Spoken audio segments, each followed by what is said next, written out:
اعوذ باللہ من الشیطان الرجیم بسم اللہ الرحمن الرحیم۔ سورۃ یوسف آیت نمبر 26۔ یوسف نے کہا، اس نے مجھ کو اپنی طرف میل کرنا چاہا تھا۔ اس کے قبیلے میں سے ایک فیصلہ کرنے والے نے یہ فیصلہ کیا کہ اگر اس کا کرتا آگے سے پھٹا ہوا ہو تو یہ سچی اور یوسف جھوٹا ہے، اور اگر کرتا پیچھے سے پھٹا ہوا ہو تو یہ جھوٹی اور وہ سچا ہے۔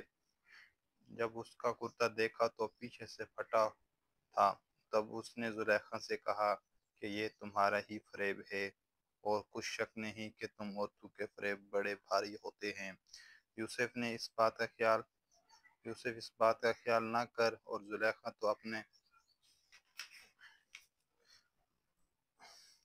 گناہ کی بخشش مانگ، بے شک خطا تیری ہی ہے۔ اور شہر میں عورتیں گفتگو کرنے لگی کہ عزیز کی بیوی اپنے غلام کو اپنی طرف میل کرنا چاہتی ہے، اور اس کی محبت اس کے دل میں گھر کر گئی ہے۔ ہم دیکھتی ہیں کہ وہ سری گمراہی میں ہیں۔ جب زلیخا نے ان عورتوں کی گفتگو، جو حقیقت میں دیدار یوسف کے لیے ایک چال تھی، سنی تو اس کے پاس دعوت کا پیغام بھیجا اور ان کے لیے ایک محفل مرتب کی، اور پھل تراشنے کے لیے ہر ایک کو ایک چھری دی، اور یوسف سے کہا کہ ان کے سامنے بہر آؤ۔ جب عورتوں نے ان کو دیکھا تو ان کا رعب ان پر ایسا چھا گیا کہ پھل تراشتے تراشتے اپنے ہاتھ کاٹ لیے، اور بے ساختہ بول اٹھیں کہ سبحان اللہ، یہ حسن یہ آدمی کا نہیں، کوئی بزرگ فرشتہ ہے۔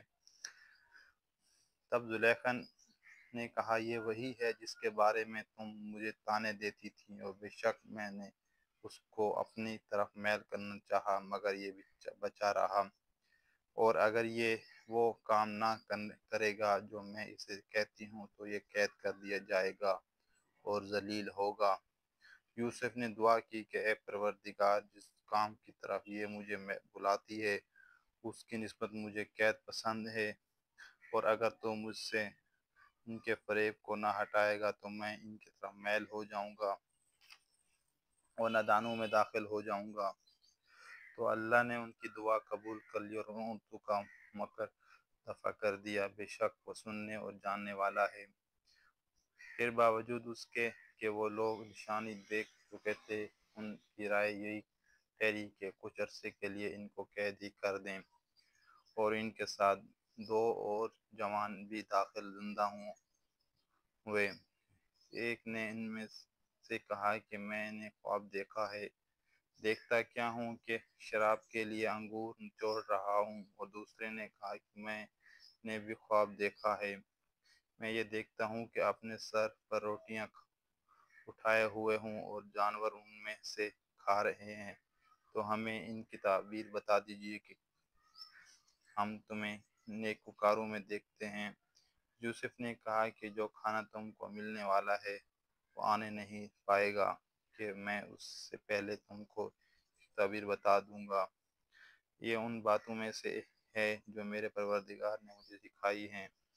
جو لوگ اللہ پر ایمان نہیں لاتے اور روز آخرت سے انکار کرتے ہیں، میں ان کا مذہب چھوڑے ہوئے ہوں اور اپنے باپ دادا ابراہیم و اسحاق و یعقوب کے مذہب پر چلتا ہوں۔ ہمیں شایع نہیں کہ کسی چیز کو اللہ کے ساتھ شریک بنائیں، یہ اللہ کا فضل ہے ہم پر اور لوگوں پر بھی ہے، لیکن اکثر لوگ شکر نہیں کرتے۔ میرے جیل خانے کے رفیقوں بھلا کئی جدا جدا آقا اچھے یا ایک اللہ یکتا و غالب؟ جن چیزوں کی تمہیں اللہ کے سوا پرستش کرتے ہو وہ صرف نام ہے جو تم نے اور تمہارے باپ دادا نے رکھ لیے ہیں، اللہ نے ان کی کوئی سند نازل نہیں کی۔ سن رکھو، اللہ کے سوا کسی کی حکومت نہیں، اور اس نے ارشاد فرمایا کہ اس کے سوا کسی کی عبادت نہ کرو، یہی سیدھا دین ہے، لیکن اکثر لوگ نہیں جانتے۔ میرے جیل خانے کے رفیقوں، تم میں سے ایک جو پہلا خواب بیان کرنے والا ہے وہ تو اپنے آقا کو شراب پلائے گا، اور دوسرا وصولی دیا جائے گا، اور جانور اس کا سر کھا جائیں گے۔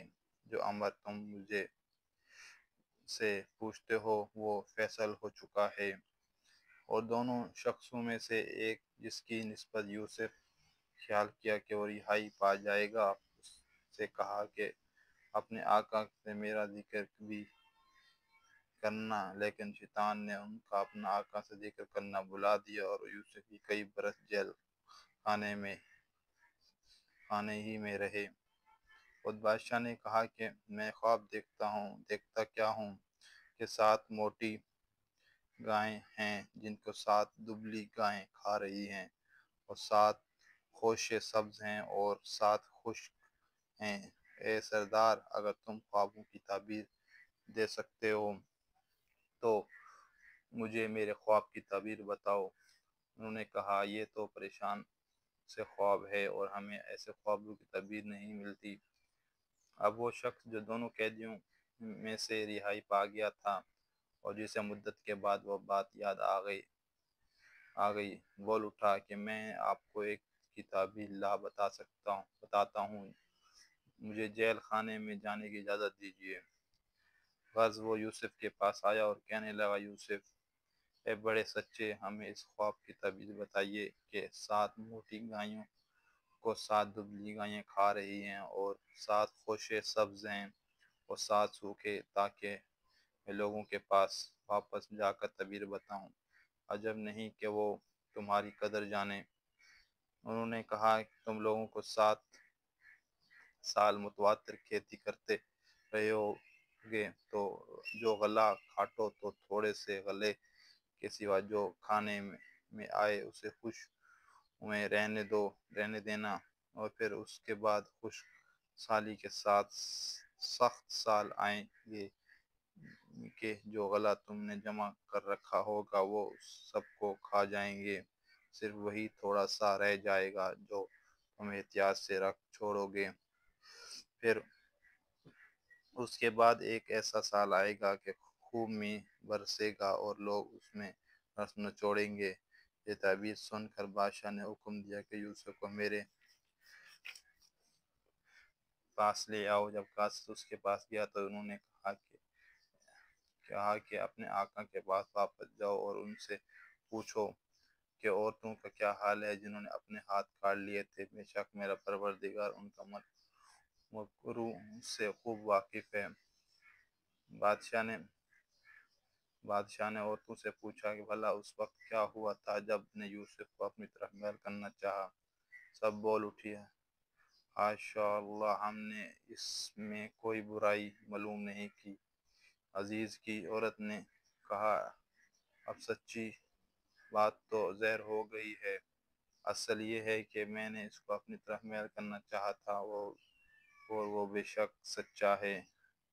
یوسف نے کہا کہ میں نے یہ بات اس لیے پوچھی کہ عزیز کو یقین ہو جائے کہ میں نے اس کی پیٹھ پیچھے اس کی امانت میں خیانت نہیں کی، اور اللہ خیانت کرنے والوں کو مکروں کو روبرو نہیں کرتا، اور میں اپنے تیس پاک